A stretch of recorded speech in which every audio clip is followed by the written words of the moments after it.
pessoal, tudo bom? 1º de abril de 2021 foi aprovada a nova Lei de Licitações e Contratos Administrativos, a Lei 14.133. Ao longo dos próximos 2 anos, essa lei vai substituir tanto a Lei de Licitações e Contratos Administrativos geral, que nós estamos acostumados, que é a Lei 8.666, quanto a Lei do Pregão e também a Lei do Regime Diferenciado de Contratações. Após 2 anos, essas 3 leis serão revogadas em todos esses procedimentos unificados na 14.133. No entanto, a 14.133 ela foi publicada lá em abril com 28 vetos a dispositivos feitos pelo presidente da República. Vetos esses que foram analisados agora no início de junho de 2021 e 5 destes vetos foram rejeitados. A gente pode dividir o motivo da rejeição desses vetos em 2 grupos. Um primeiro, eminentemente técnico, e um segundo, que além do fator técnico, levou considerações do ponto de vista socioeconômicas, principalmente em razão do impacto que esses vetos teriam em pequenos municípios. Vamos falar um pouquinho deles? O primeiro dos vetos rejeitado está lá no artigo 37, parágrafo 2º da nova Lei de Licitações. Haviam sido vetados os incisos 1º e 2º do parágrafo 2º, e esse parágrafo 2º ele trata especificamente sobre licitações de grande vulto, aquelas licitações acima de 300 milhões de reais. Segundo a previsão original da lei, licitações acima de 300 milhões de reais que tivessem como objeto questões eminentemente intelectuais ou predominantemente intelectuais deveriam ser julgadas pelo critério ou de melhor técnica ou de técnica e preço, sendo que a nota técnica, na técnica e preço, deveria ser de 70% da nota final. O Executivo havia vetado esses 2 dispositivos por entender que isso reduziria a discricionariedade da administração, que, diante do caso concreto, deveria fazer uma avaliação sobre a melhor forma ou o melhor critério de seleção do vencedor. No entanto, o Congresso rejeitou, principalmente por entender que nesse tipo de situação é importante uma avaliação técnica a respeito de quem vai executar o objeto contratual. O segundo dispositivo que foi objeto de rejeição, que o veto foi objeto de rejeição, é o artigo 115, parágrafo 4º.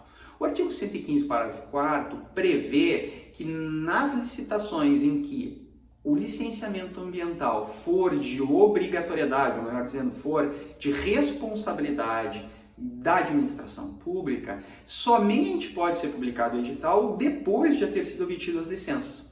Isso visa evitar que haja atrasos contratuais, atrasos na execução contratual, exatamente em demora da obtenção do licenciamento.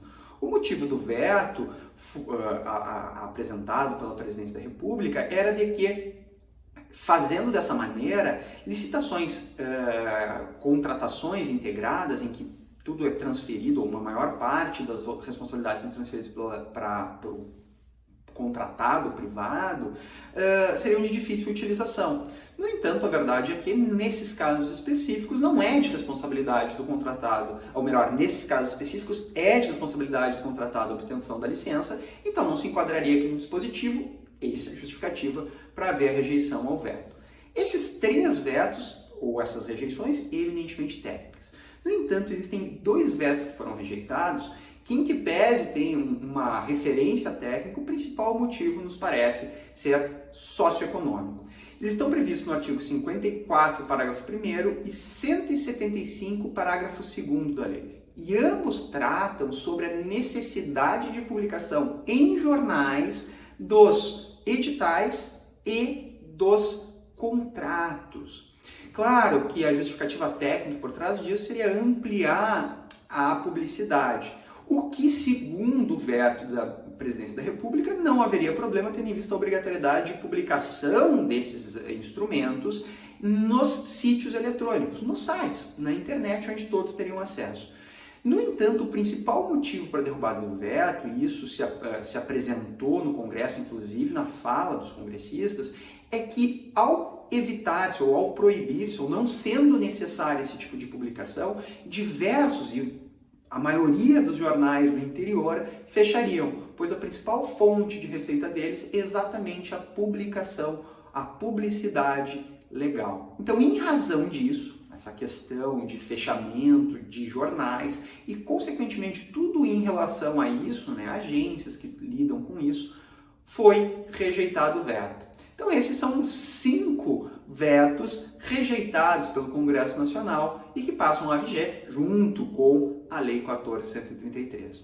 Outros assuntos como esse, mais dicas também de direito público, você encontra no pós-graduação em Direito Público da Verbo e também aqui nas redes da Verbo Jurídico.